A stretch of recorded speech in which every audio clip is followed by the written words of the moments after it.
Welcome, ladies and gentlemen, to the world's most watched professional wrestling news program. Welcome to our downtown Milwaukee studios. Welcome to the greatest of all time, PWR Daily for Wednesday, November 15th, 2006. Dameon Nelson sitting alongside the man they call Meathead.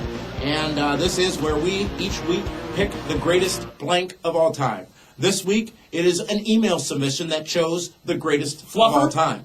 Oh. This is from Paul Harney. Paul Harney sends in, and he is from across the pond in good old Ireland. I would like to see your view on the greatest heel turn of all time.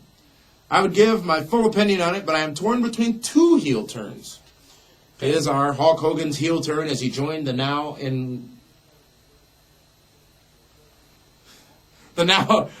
God knows which year it was. Meathead should know. It was 1996, July 6, 1996. And Eddie Guerrero's heel turn in 2005, simply because he was still a huge fan favorite. And in my view, it was a true shock. Thank you very much, Paul. Greatest heel turn in the history of professional wrestling, in my opinion, is a bit of a tie. I agree with your number one, Hulk Hogan turning heel in we all agree that is the greatest heel turn. But I also say, as we celebrated the anniversary last week, Vince McMahon's heel turn in 1997 as a result of the Bret Hart situation and the Stone Cold Steve Austin angle that occurred as a result of that heel turn. I'm flabbergasted because you know what? That is a great point. That is the creation of the Vince McMahon character.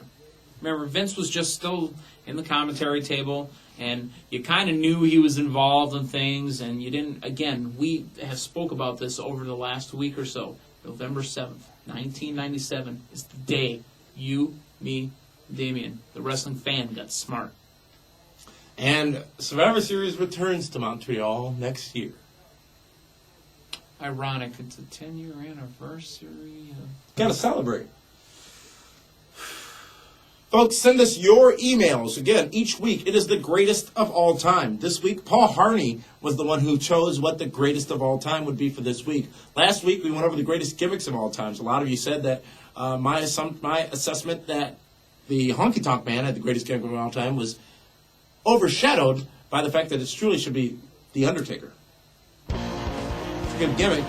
Not the greatest gimmick, the most done with a gimmick. True. That is PWR Daily for Wednesday, November 15th. Folks, tune in tomorrow as we bring more of your emails. Thursday, November 16th, PWR Daily. For Meathead, this is Dameon Nelson signing off. See you next time.